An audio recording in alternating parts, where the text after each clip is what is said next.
praja di seluruh Indonesia. Kali ini kakak akan bahas yang kita nantikan, yaitu seleksi penerimaan calon praja IPDN tahun 2020. Subscribe dan tekan tombol lonceng agar kalian mengetahui berita terbaru tentang IPDN.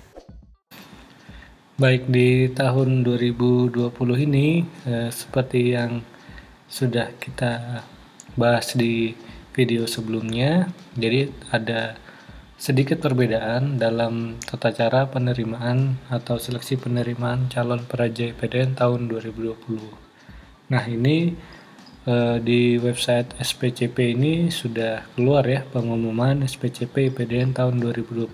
Jadi nanti adik-adik bisa download ya materi PDF-nya di pengumuman SPCP IPDN tahun 2020. Nah, di sini dijelaskan bahwa untuk pengumuman seleksi penerimaan calon praja IPDN tahun 2020 ya, mengingat dan berdasarkan dari surat Menpan dan RB tanggal 6 Mei. Jadi untuk persyaratannya ini sama aja, untuk di halaman website depan kita langsung ke persyaratan ya. Nah, persyaratan pendaftaran untuk tahun ini. Nah, yang menjadi perbedaan di sini untuk persyaratan umumnya, yang pertama WNI ya. Jadi sama ini dengan yang di sini di PDF ini. Jadi bisa teman-teman download dan buka kapan saja untuk mengetahui persyaratannya apa saja ya untuk penerimaan calon praja tahun ini.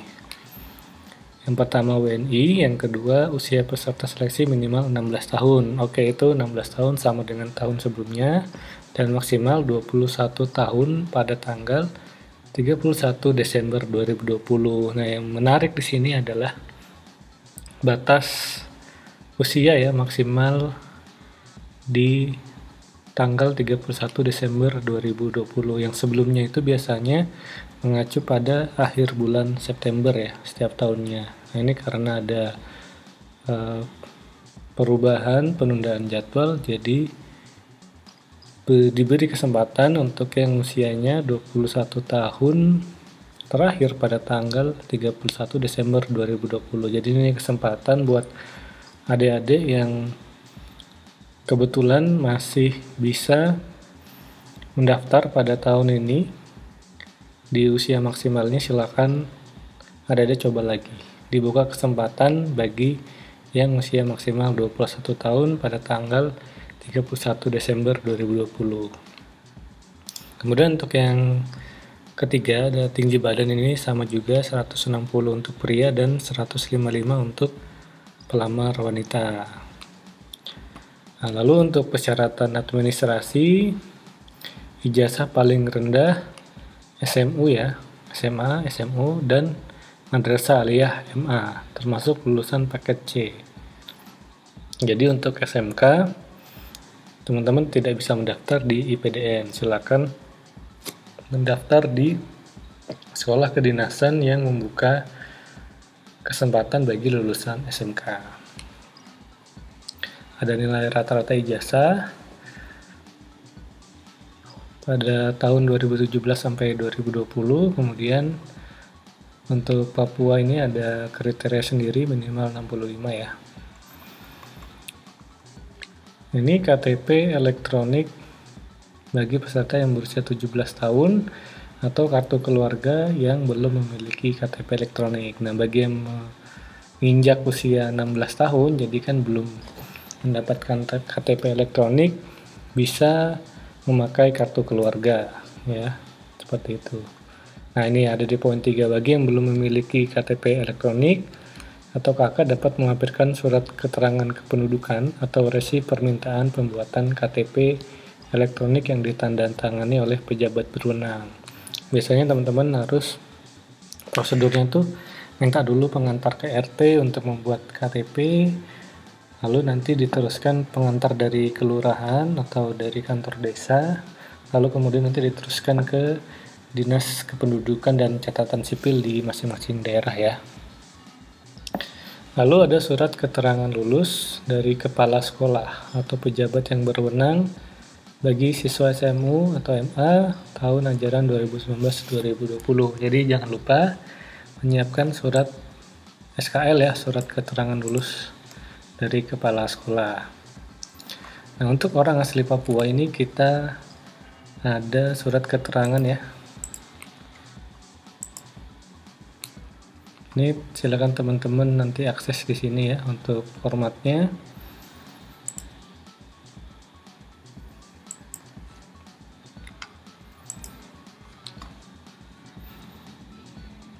Nah, sepertinya masih belum bisa.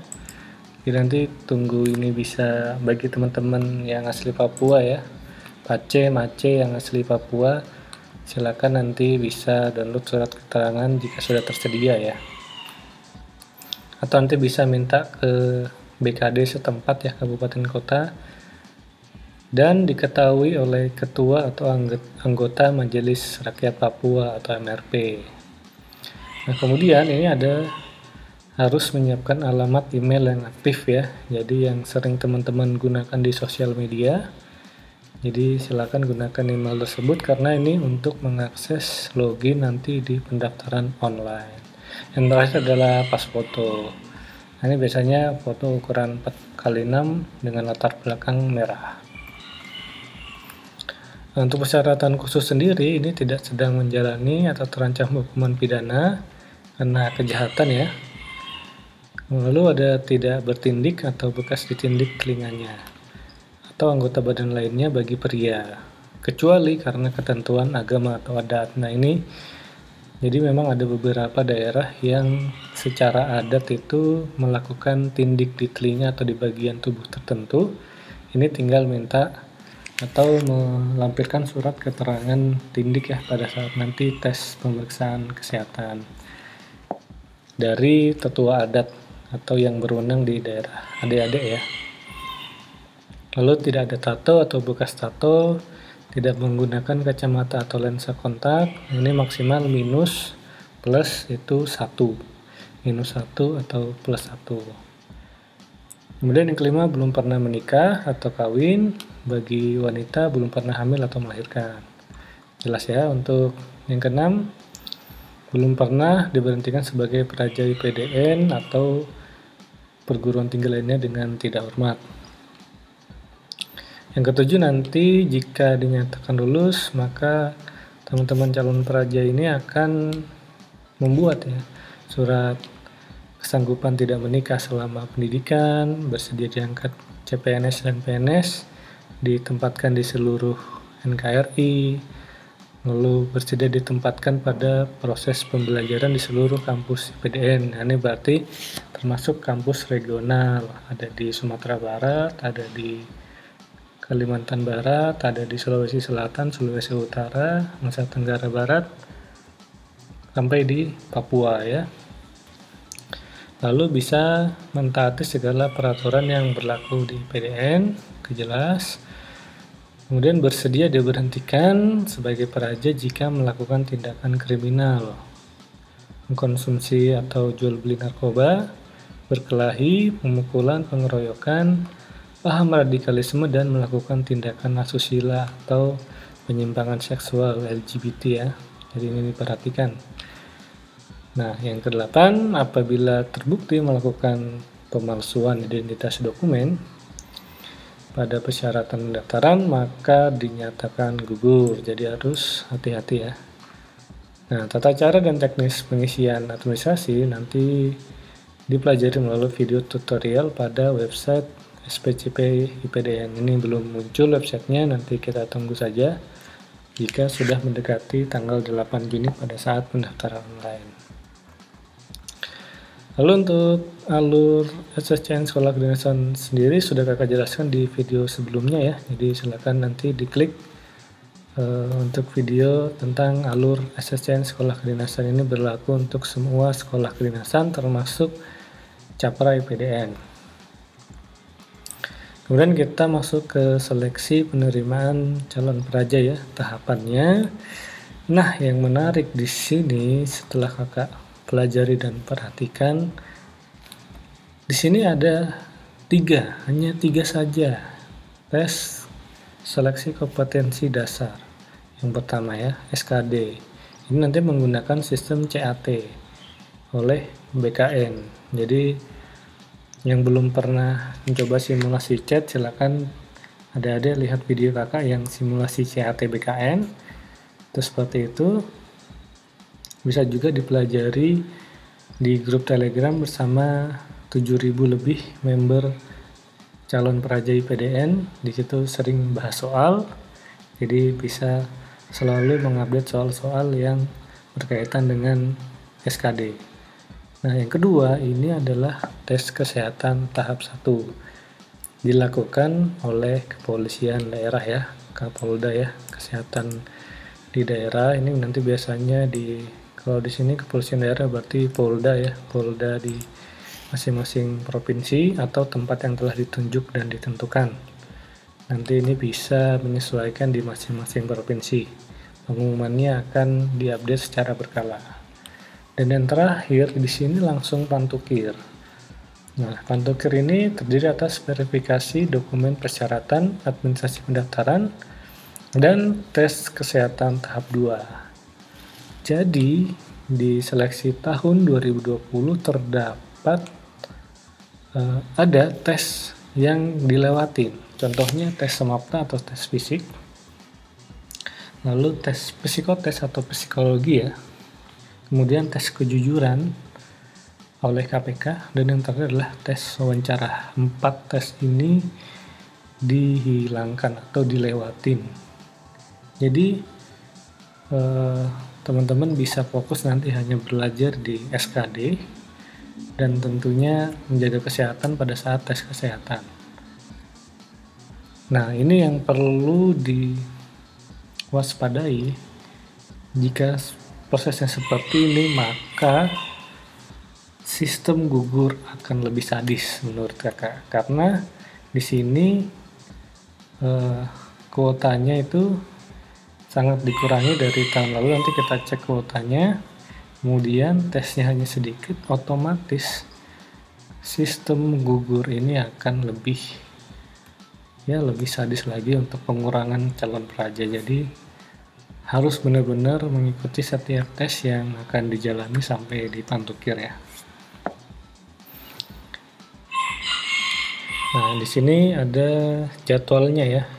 Teman-teman bisa lihat nanti di website, bisa dipelajari mulai dari mendaftar online di SSC ASN BKN mulai tanggal 8 sampai 23 Juni ya. Ini websitenya, silakan nanti kakak sertakan link di deskripsi, silakan diakses di dikdin.bkn.go.id tanggal 8 Juni. Kalau sekarang masih belum dibuka.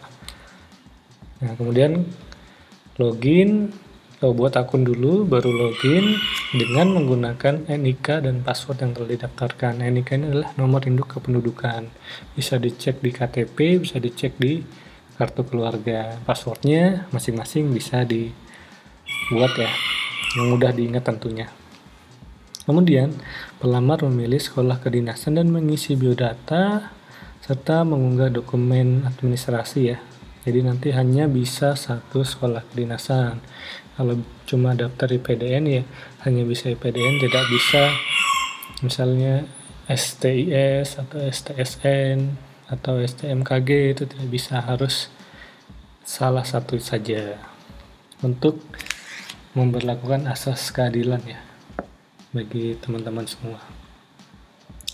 Nah, selanjutnya adalah pelamar mengecek bukti pendaftaran ya setelah resumenya dan mencetak bukti pendaftaran setelah melakukan pendaftaran. Nah, lalu sambil diunggah untuk dokumennya, pendaftarannya, nanti dari pusat bisa memverifikasi dokumen administrasi pendaftaran yang telah diunggah ya oleh teman-teman semua 8 sampai 25 Juni di website dikdin.bkn.go.id. Setelah itu pada tanggal 26 Juni ini akan diumumkan verifikasi dokumen persyaratan administrasi pendaftaran ya. Jadi lulus tidaknya untuk bisa melanjutkan ke tahapan selanjutnya. Lanjut, di bulan Juli tanggal 6 ini, pelamar yang mau memenuhi syarat verifikasi dokumen melakukan pembayaran PNBP. Ini PNBP ini penerimaan negara bukan pajak. Jadi seleksi kompetensi dasar sesuai kode billing. Nanti kode billing bisa didapatkan setelah dinyatakan lulus, lalu dibayar ke bank yang telah ditunjuk oleh BKN ya. Nanti kakak jelaskan juga, ada di sini banknya ya.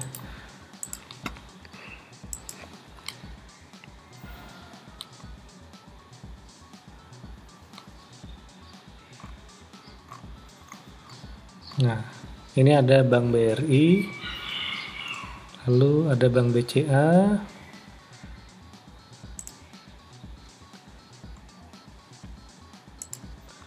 lalu ada Bank Mandiri, dan yang terakhir ada Bank BNI ya, untuk pembayaran ujian CAT sebesar Rp50.000. Nah, setelah melakukan pembayaran nanti akan ada pengumuman lagi peserta SKD pada tanggal 16 Juli di website Dikdin dan juga di SPCP PDN. Nah, untuk pelaksanaan SKD sendiri sekitar bulan Juli 2020, berarti rentang minggu ke-3, ke-4, atau ke-5 bulan Juli tahun 2020 ya, di masing-masing ibu kota provinsi. Nah, setelahnya lalu ada pengumumannya tanggal atau bulan Agustus 2020 ya di website SPCP IPDN. Jadi di sini nanti teman-teman bisa, karena ini sistem ranking, jangan mengacu pada passing grade, tapi mengacu pada pemaksimalan nilai SKD. Jadi raihlah nilai setinggi-tingginya dalam seleksi kompetensi dasar dengan sistem CAT ya. Nah, setelah lulus dari SKD, lanjutkan dengan tes kesehatan ya. Tahap 1, mulai Agustus sampai September di Kepolisian Daerah atau Kapolda ya. Kemudian ada pengumumannya Agustus sampai September juga di web spcp.ipdn. Nah, di sini langsung setelah tes kesehatan langsung pantukir ya, mengingat waktu kita sangat mepet sekali, sedangkan September itu sudah dimulai untuk pembukaan tahun ajaran baru ya. Nah, pada saat pantukir nanti di Jatinangor ini, di kampus PDN Jatinangor di pusat. Nah, verifikasi faktual dokumen nanti akan jelaskan lebih lanjut ya. Ini di kampus IPDN ini harusnya. Oh, ini ada tes kesehatan tahap 2 di Kepolisian Daerah ya. Oh, ternyata pantukirnya nanti ada di daerah dulu, baru di Jatinangor ya, kampus IPDN. Jadi ini berdekatan, antara Agustus sampai September itu berdekatan tes kesehatannya. Jadi tes kesehatannya ada 2, tahap 1 dan tahap 2 ya.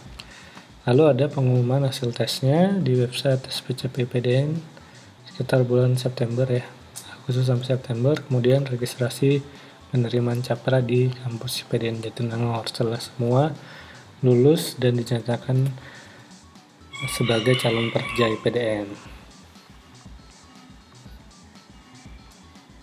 Kemudian ini ada kuota ya, calon praja. Jadi kuota kita pada tahun ini hanya 1.200. Ini berkurang 500 dibandingkan dengan tahun lalu, yakni 1.700. Nah, 1.200 ini silakan nanti dicek ya, masing-masing provinsi itulah saingan kalian, kuotanya berapa, yang daftar berapa. Nah, itu bisa kalian pertimbangkan untuk menjadi pemicu semangat ya, untuk bisa menjadi calon praja IPDN. Ini untuk Papua dan Papua Barat ada kuota sendiri ya, orang asli Papua dan non orang asli Papua. Ini sama ya, cek seperti itu. Nah, nanti untuk update pengumumannya bisa dicek di SPCP PDN. Nanti keterangan di sini akan berubah menjadi warna biru ya, untuk update-nya dan bisa diklik. Jadi nanti masing-masing pengumuman seleksi bisa dicek di sini. Sering-sering buka SPCP PDN ya. Seperti itu. Oke, mungkin demikian untuk proses seleksi penerimaan Capra PDN ya tahun 2020. Selamat berjuang, selamat mengunggah dokumen di situs dikdin.bkn.go.id ya. Nanti dipersiapkan semua untuk berkasnya. Ini sambil menunggu nanti pembukaan pada tanggal 8 Juni 2020 ya. Terima kasih. Semoga video ini bermanfaat dan persiapkan diri kalian sebaik mungkin untuk menjadi calon peraja PDN tahun 2020. Silakan like, subscribe, dan komen pada video di bawah ini ya, di kolom komentar di bawah ini jika ada pertanyaan. Jangan lupa tekan tombol lonceng juga ya.